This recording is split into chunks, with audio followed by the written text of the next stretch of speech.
నాగ చైతన్య ఈసారి సెంటిమెంట్ ను బ్రేక్ చేయగలడా అన్న ఆసక్తి టాలీవుడ్ వర్గాల్లో విపరీతంగా పెరుగుతుంది.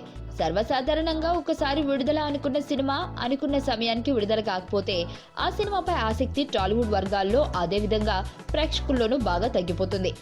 అసలు సంవత్సరాలు తరబడి విడుదల వాయిదా పడి ఎట్టకేలకు ఈ వారం విడుదలవుతున్న సాహసం శ్వాసగా సాగిపో సినిమా సెంటిమెంట్ ను బ్రేక్ చేస్తుందా అన్న ఆసక్తికర చర్చలు టాలీవుడ్ వర్గాల్లో జరుగుతున్నాయి.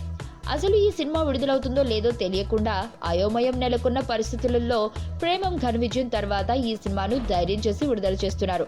అయితే ఆశ్చర్యకరంగా ఇన్ని వాయిదాల తర్వాత కూడా ఇది ఒక ఫ్లాప్ మూవీ అన్న నిర్ణయానికి ప్రేక్షకులు రాకుండా ఈ సినిమాపై పాజిటివ్ సంకేతాలు అటు టాలీవుడ్ లోనూ ఇటు ప్రేక్షకుల్లోనూ కనిపించడం అందరినీ ఆశ్చర్యపరుస్తుంది. ఈ సినిమా ప్రోమోలో ఆడియో ఇచ్చిన పాజిటివ్ ఫీలింగ్ వల్ల ఈ సినిమాపై మంచి అంచనాలు పెరుగుతున్నాయి. దీనికి తోడు గౌతమ్ మీనన్ నాగ చైతన్య కాంబినేషన్ పై ఉన్న హిట్ సెంటిమెంట్ కూడా ఈ సినిమాను గట్టెక్కించేలా కనిపిస్తుంది. ఈ సినిమా ఏ మాయ చేసేవే స్థాయిలో ఉంటుంది అన్న ప్రీ రిలీజ్ టాక్ రావడంతో చివరి నిమిషంలో ఈ సినిమాకు బిజినెస్ బాగా అయినట్లుగా వార్తలుస్తున్నాయి. అదేవిధంగా ఈ సినిమాకు ఎటువంటి భారీ సినిమాల తాకిడి సమీపంలో లేకపోవడంతో చైతన్యకు కలిసొచ్చిన పరిస్థితుల్లో మళ్లీ ప్రేమం సెంటిమెంట్ రిపీట్ చేస్తాడా అన్న కామెంట్స్ కూడా వినిపిస్తున్నాయి.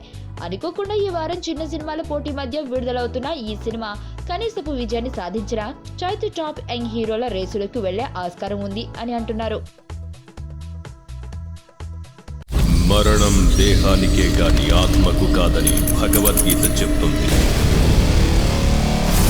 మనిషి బరువెంతున్న మరణానంతరం 21 గ్రాములు తగ్గుతుందని సైన్స్ చెబుతుంది. అంటే ఆ 21 గ్రామ్స్ బరువు